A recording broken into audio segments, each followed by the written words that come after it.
Сәлеметсіздер ме шебер ханымдар? Мен бүгін сіздерге тоқып көрсететін аяқ киім түрі алдында уәде етілгендей мінекей сыртқа киетін, яғни далаға киетін осындай табанға тоқылған шлепка, яғни жаздық шлепка. Бізде мінекей табаны өте осындай қалың, өте жеңіл және іші осындай мата, яғни аяқты терлетпейді. Ал мына жібіміз біздің трикотаж жіп, яғни мата жіп. Өте жұмсақ, аяққа ыңғайлы. Мен бұны өзіме тоқыдым. Аяққа өте әдемі және ыңғайлы тұрады екен. Енді мен сіздерге осыны тоқып көрсетейін. Бізге ол үшін осындай табан, яғни мен бұл 36 размерде.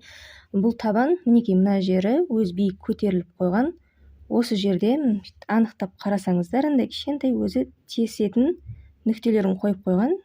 Мінекей осыларды тесіп екі шетінен тоқып кете бересіздер.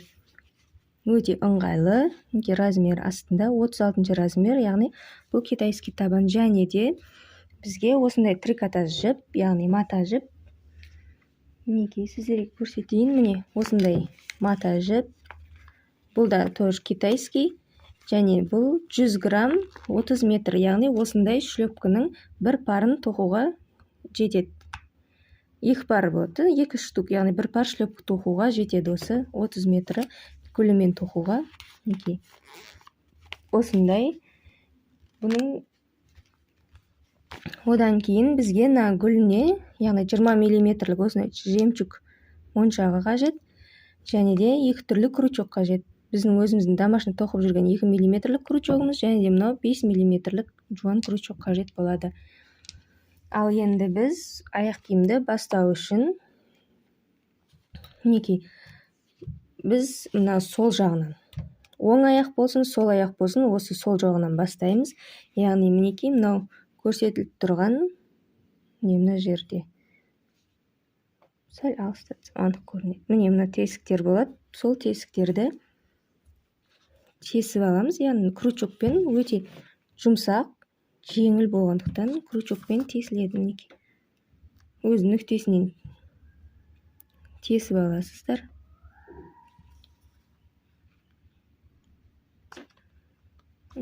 Тоқып жатқан кезде тессеңіздер де болады. Және енді біз бастайық осы аяқ киімді тоқуды. Мінекей ол үшін қазір камерамды трикотаж жіпті алып, яғни мына аяқ киімнің сол жағынан біз осылай тесіп алдық қой. Енді мына 2 миллиметрлік қалың жағынан жерге кіргізіп, мына мата жібімізді алып, бұл өте оңай және өнімді, тез тоқылады. Жарты сағаттың ішінде 2 шлепканы бітіріп аласыздар. Екі аяқтарыңызға да бір парын. Мінекей осылайынан біз 14 воздушный петля аламыз. 1, 2,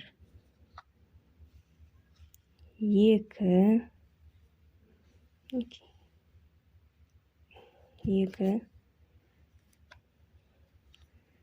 3, мына жер қалыңыш болды. 3, 4, 5, 6, 7, 8, 9, 10, 10 болды ма? 11, 12, 13, 14. Мінекей 14 болды. Енді мына бетіне келіп, мына жанындағы міне бірінші нүктесінен осылай бірден тоқып атқан кезде тесіп, осылай мінекей өткізіп былай шығарасыздар. Және біз бұған шығып тұрған жағына осындай маркерді мата жіп болғаннан кейін арасы қыстырылып қала береді. Мінекей 14 воздушный петля алып алдық. Енді ары қарай тоқып бастаймыз. Менде бұл жерде қанша қатар тоқыдым? Мінекей. 1, 2, 3, 4, 5, 6, 7, 8 қатар тоқығанмын. Және де мен ең соңында, мынау бізде ең соңғы болса, одан кейін тағы да бір кішкене тесіп 8 қатар қылдым. Себебі 6-7 қатарда жіңішке болып қалды. Мына жері көлемі аяғыма тура келмей қалды. Сол үшін осылай 8 қатар қылсаңыздар өте әдемі болады. Камерам өте жақын тұр. Сіздерге жақыннан көрсету үшін жақындатып қойдым. Енді осылай жібімізді тұра салып алайық. Енді бастаймыз. Кәдімгі домашний тоқыған ұқсап, мына бетке осылай жіпті қатты созбаймыз. Мынаны да қосып тоқып кетеміз. Басында бастағанымызды. Енді келесі екіншісінен екінші тесігі көрініп тұрады, соны тесіп, мінекей, осылай бір воздушный петля шығарып аламыз көтергенге.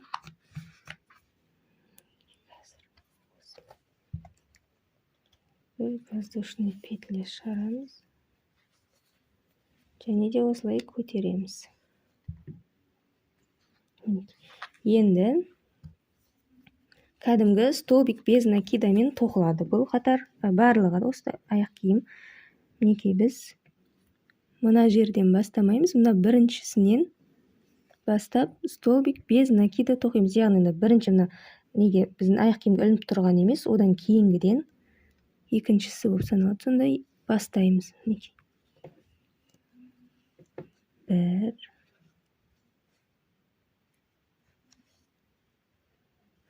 содан кейін алған кезімізде біз ортасынан алатын едік қой. Олай алмаймыз, астыңғы жағынан аламыз. Астынан. Астыңғы жағынан аласыздар.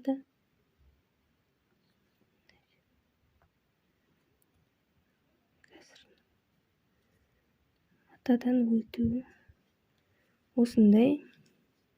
Жоқ, ортасынан алып кет. Осын астыңғы жағынан аласыздар. Мінекей. Екінші столбик без накидамыз. Мынау үшінші. Мына жерден аламыз астынан. Мынау тұрса, мынау ең астыңғы жағынан аламыз.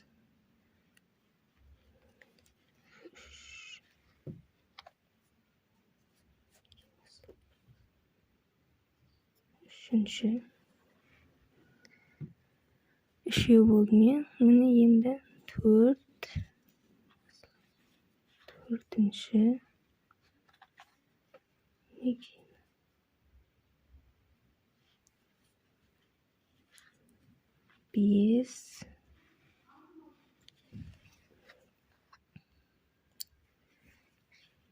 6.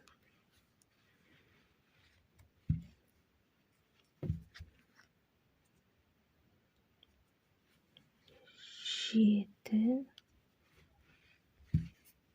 Қатты тартпаймыз, орташа алып, біз қатты бос та алмаймыз, қатты тартты тоқымаймыз.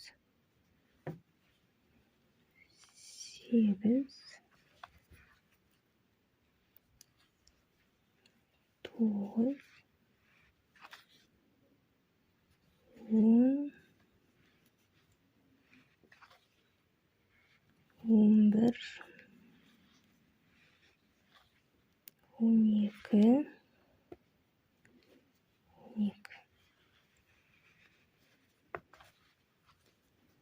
12. Және мінекей соңғысы 13-шісін қазір осылай астынан бірінші алып аламыз, былай шығарып. Енді мына біздің маркердегі жібімізді осыған іліп алып, маркерді шығарып тастаймыз да 13-шісін осылай өткізіп аламыз. Мінекей сонда бірінші қатарымызда 13 осындай столбик без накидамен тоқылды. Енді мынау келесі мына жерде көзіне осылай өткізіп, тағы да маркермен белгілеп кетеміз. Маркермен қыстырып кетеміз. Осылай.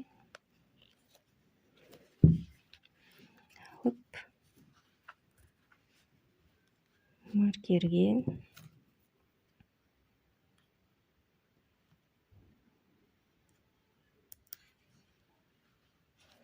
осылай қыстырамыз. Бірінші қатарда бізде 13 тоқыдық. Енді келесі қатардан бастап біз мына жақтан біреу, мына жақтан біреу, яғни әр қатарда екеуден қосылады, яғни келесі 15 болу керек. Ол үшін келесіне өтеміз. Келесі жерден петля аламыз.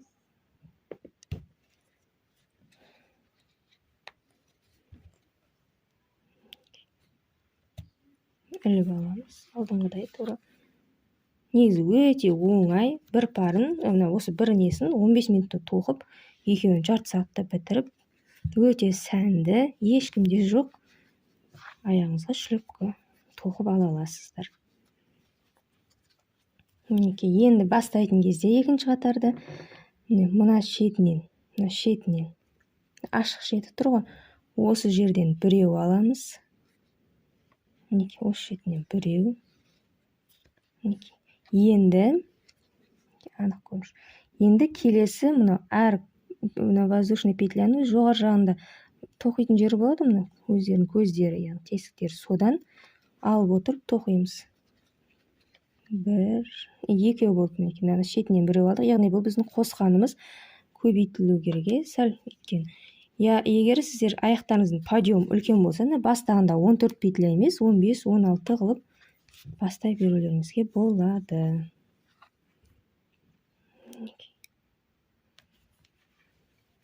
Үшеу, төртеу,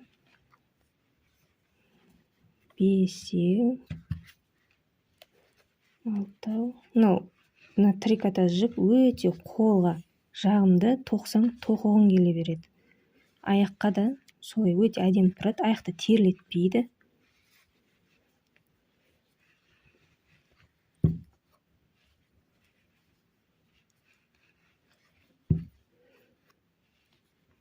Бұда бізде 15 болу керек екінші қатарымызда.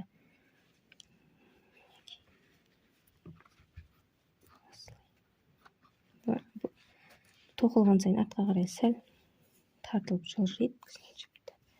Біраз осылай босатып аламыз.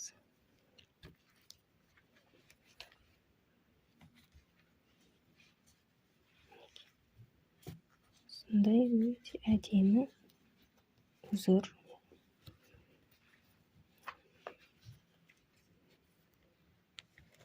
Мына жерде бізде 14 болу керек. Сосын 15-шісін қалай қосатынын айтамын. 1, 3, 6, 9, 12, 13, 14 болды. Енді 15-шісін біз жаңағыдай соңғы, басында бастадық, ондай соңғы шетінен, осындай шетінен аламыз. 15-шісін осылай алып, маркердегіні жіпті осыған қосып іліп аламыз. Сонда бізде крючокта 3 жіп болды. Енді осы 3 жіптен бір-ақ өткіземіз.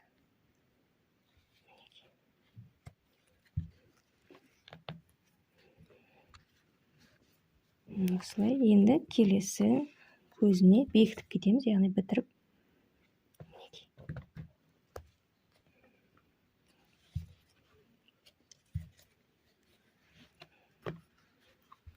Енді тағы да маркерге қыстырып кетеміз. Мен сіздерге осы маркерге қыстырып тоқу, өйткені сөгетіндей болып қателесіп қалсаңыздар, өте оңай сөгіледі. Ал біз байлап тоқитын болсақ, сөгу қиын болады. Жіпті кесесіздер, сөге алмай. Осымен екінші қатарымыз. Біз осылай 8 қатар істейміз, яғни келесі үшінші қатарды көрсетейін сіздерге.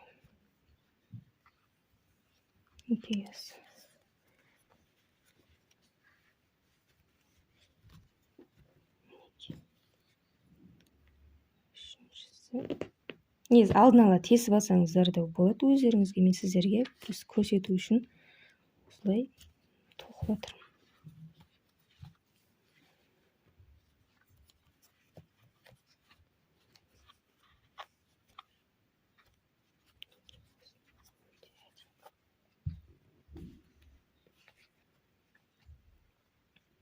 Воздушный петля іліп аламыз. Мына жанынан бастаймыз тағы да. жанынан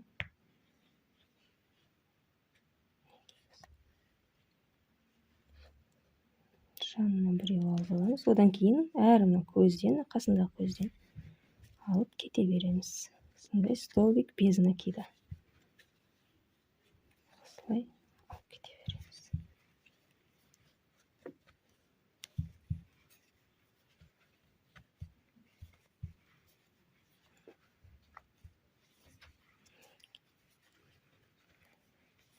Мына жіппен тоқыған маған өте қатты ұнап қалды. Қолға өте жайлы, тоқысаң тоқығың келе береді. Жұмсақ.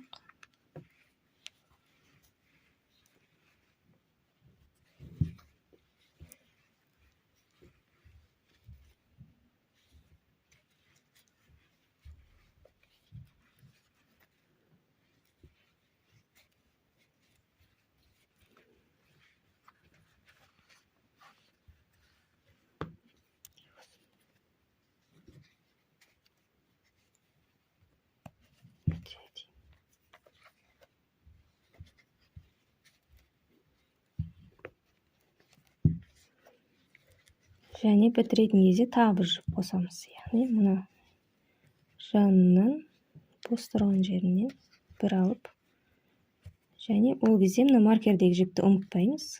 Маркердегі жіпті қосып алып, осылай 3 жіптен бір жақ өткіземіз.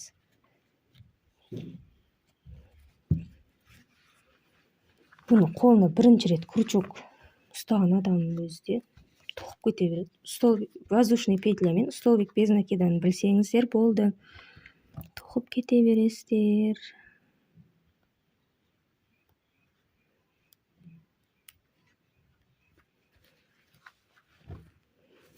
Бұл табан 35-ші размерден басталып 40-ші размерге дейін ғана барады екен.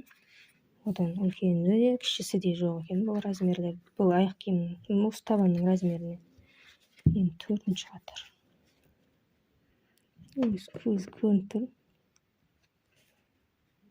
4-те 5, 6, 7, 8 болды. Осылай алдын ала тесіп алсаңыздар да болады. Қатты тесіп жібермеңіздер. Резиналы қанша дегенде өте жеңіл. Жыртылып кетуі мүмкін. Осылай аккуратно тесіп алыңыздар да тоқып кете бересіздер. Енді 4-ші. Осылай енді жанынан қосып, қалған 4 қатарға тағы да 4 қатар қосып тоқисыздар. 3 болды. Енді 5 рет тоқу керек. 1, 2, 3, 4, 5. Мінекей 5 өтті. Сонда 8 қатар болады. Мінекей мен 8-ші қатарға дейін осылай тоқып келдім. Енді соңғы бітіретін жерін, яғни мінекей соңғысын тоқыдым. Енді мені маркердегі жіпті іліп аламыз. Маркердегі жіпті іліп алып, маркерді шығарып тастаймыз да. Осылай. Және мына соңғы тесіп дайындап қойған көзімізге осылай кіргізіп аламыз. Енді біз осы жерде барып байлап бітіреміз, яғни маркерсіз. Ұзын созып шығарып аламыз да, аяқ киімнен айналдырып өткізіп жіпті, өткізіп осылай жастырып тастаймыз, шығып кетпес үшін.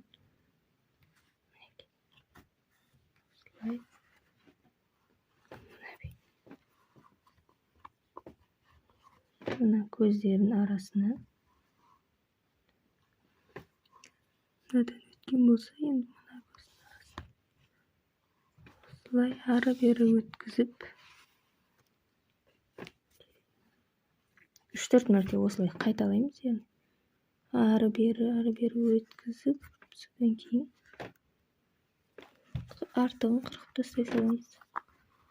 Неғұрлым көбірек өткізсек, сол кезде шығып кетпейтін болады.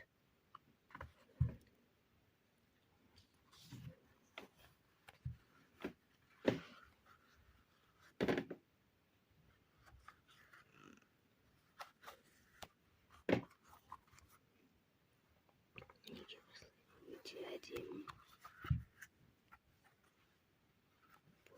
шықты.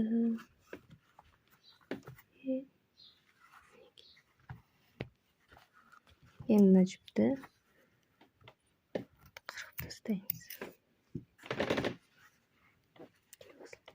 Тартып арасына кіргізіп жібереміз.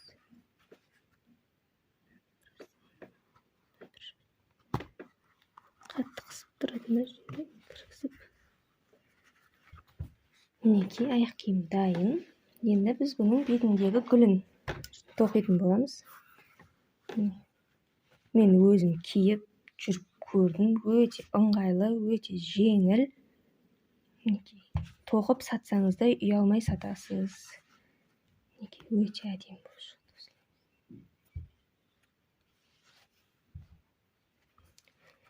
Енді біз бұны гүлін тоқимыз. Яғни гүліне бізге осы жаңа 30 метр жіптен екі аяқ киім шықты, және осы қалды. Жаңа бір гүлі де шықты осыдан. Енді тағы бір гүл және кішкентай қалады. Яғни 30 метр болса да бір аяқ киімге екі гүлімен жетіп және кішкентай артылады. Осылай қойып қоямыз әдемі көріну үшін. Енді гүлін 5 миллиметрлік қалың крючокпен тоқимыз. Яғни осылай бір орап аламыз. Одан кейін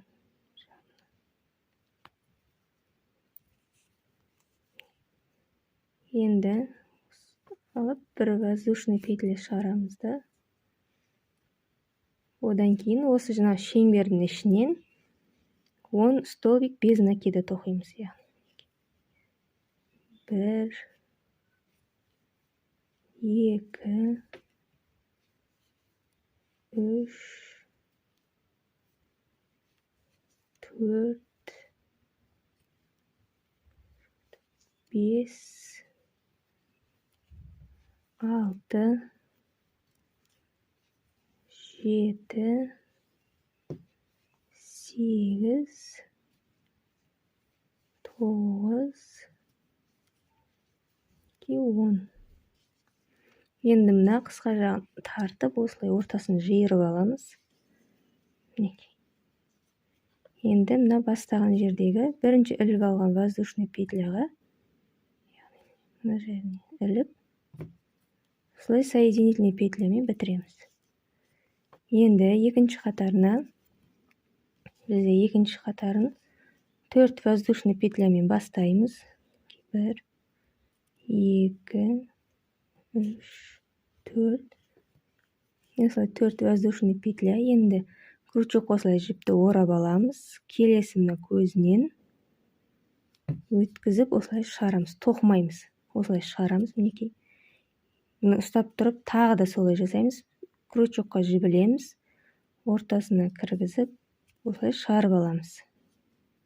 Екеу, дәл үшеу, тағы да төртеу, бесеу. Дәл солай жіпті орауды ұмытып кетпейміз. Соңғы алтыншысы. 6 рет солай қайталаймыз. Және осының бәрінен жұмыс жібін арасынан әдемілеп ешқайсысынан қалдырып кетпей осылай өткізіп аламыз. Енді осылай бір іліп алып, ары қарай тағы да 4 воздушный петля аламыз.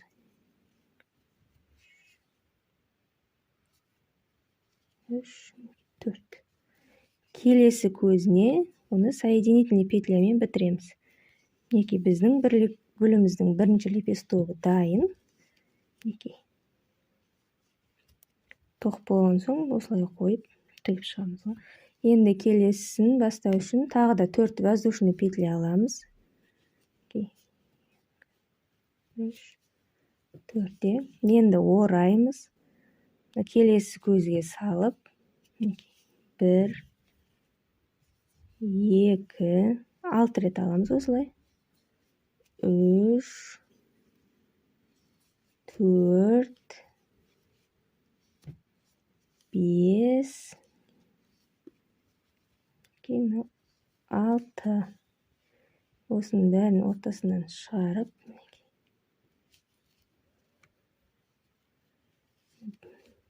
Енді 1, 2, 3, 4 рет воздушный петля аламыз.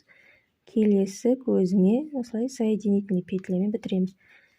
Біз осылайна үлкен крючокпен тоқып жатқан себебім, үлкен болып осылай пышный болу үшін осы үлкен крючокпен тоқсақ, солай өз үлкен пышный болып шығады. Ортасын. Соңында тарылтсақ та болады, бірақ енді дәл осылай тағы да 3 гүл тоқимыз. 1, 2, 3, 4, үшіншісі, яғни бізде 5 гүл болады ғой, сонда осындай 5 лепестогы бар. Гүлдің осындай 5 лепестогы бар. 3, 4, 5, 6. Осылай істейміз да, тағы да 4 воздушный петля. 2, 3, 4. Келесіге осылай соединительмен бітіреміз. Және қалғанын екеуін өз нелеріңізбен тоқисыздар. Мінекей осылай 5 лепестогын тоқыдық. Және былай қаратасақ, теріс қаратасыз астыңғы. Сол кезде мінекей гүліміз әдемі болып шығады. Былай көрінбегенмен моншақты қойғаннан кейін өте әдемі болып ашады. Мінекей осылай тоқып, ине жіпке, кәдімгі мынау жіпке сәйкес келетін ақ жіп болсын, розовый, бұл көрінбейді. Осылай тігесіздер болды. Сонымен өте әдемі аяқ киім шығады. Далаға кигенге жаз мезгіліне өте ыңғайлы. Аяқты терлетпейді. Аяқты терлетпейді. Сосын бас табан басылып кетпейді, жібі созылып кетпейді, трикотаж. Айтып жатырмын ғой, өте қолға ыңғайлы, тері кожаға нежный тиеді, ұстап отырып, тоқығың келе береді. Және де